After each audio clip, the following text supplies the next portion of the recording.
You ever have one of those gut feelings you just can't explain? Well, today we're diving deep into that very idea through a really powerful story from Gene Starling's book, Take the Reins of Self-Awareness. We're about to discover how our bodies hold this incredible wisdom that our minds often just brush aside. And our guide on this journey? It's a horse. But trust me, this story is really about us. So let's start with this core idea. It's so simple but so profound. The body never lies. Just think about that for a second. Our minds, they can rationalize anything, they can deny things, they can forget. But our bodies hold on to the truth. You can feel it in your posture, in your breath, in the tension you carry. And the story we're about to get into shows just how amazing things can get when we finally start to listen. All right, let's jump right into the story. We're at a leadership workshop, but forget everything you know about conference rooms and PowerPoint slides. We are in an arena, and our teacher for the day is, well, she's a little unexpected. Okay, so picture this, a quiet arena. You've got a group of these high-achieving, Type A business leaders, but they're not here to talk about quarterly reports. Nope.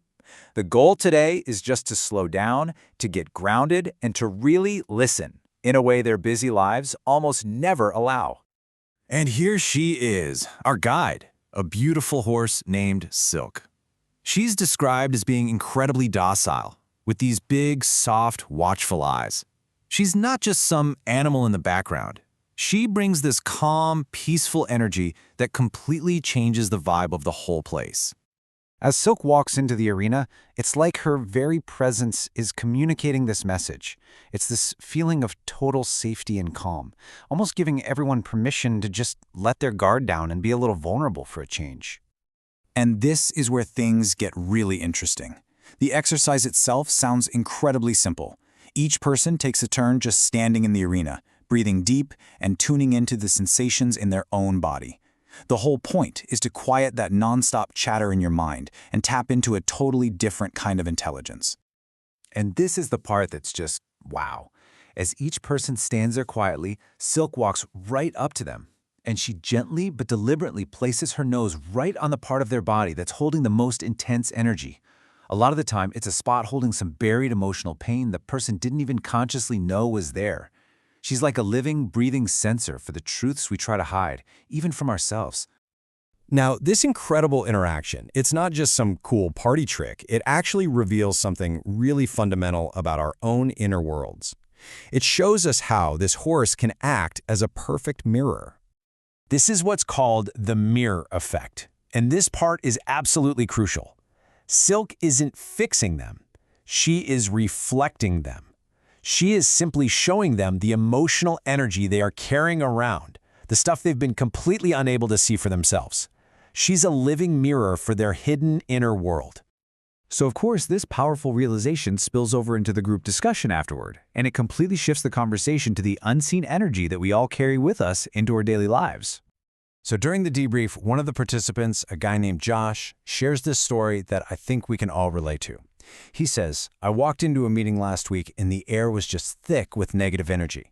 And his immediate assumption, it was coming from everyone else in the room. And then the workshop leader asks this simple but totally game-changing question. How do you know it wasn't from you? And that question just hangs there in the air. It flips the entire perspective from blaming the outside world to looking inward. And that is the big aha moment. Josh just admits it. He's like, you know what? I never even considered that.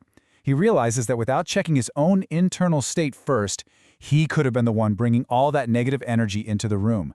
That right there is the power of self-awareness.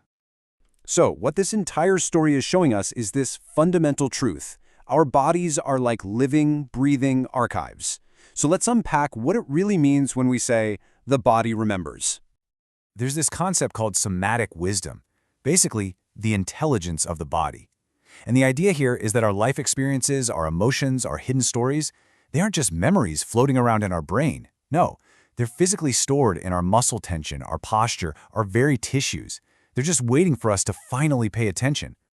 So let's break this down into 3 key layers. First, the body remembers. What our mind tries to push away, our body holds on to. Second, there's unconscious energy. We're all constantly projecting our internal state out into the world, whether we realize it or not. And third, intuition. We can learn to actually sense and respond to situations from a grounded place instead of just overanalyzing everything.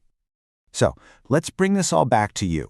This whole story is really an invitation to start a new kind of conversation with yourself. I mean, really think about it. The next time you walk into a room and you feel that heavy, tense energy, are you going to pause just for 1 second and check in with yourself before you decide it's coming from everyone else? Or let's go even deeper. What about those physical signals? You know, that tightness in your shoulders, that knot in your stomach?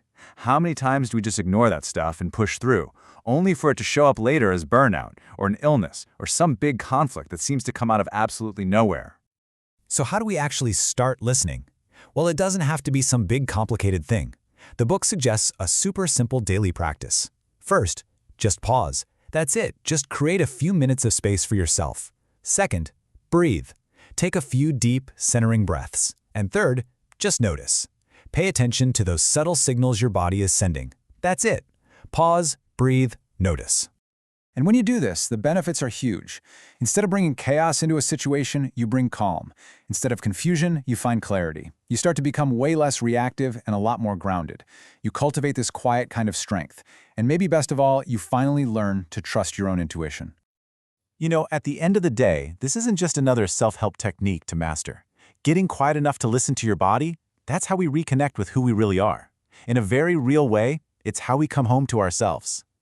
So I'll leave you with this one final question. Right now, in this very moment, just take a breath, pause. What is your body telling you? The answer might just be the start of a whole new, incredible conversation.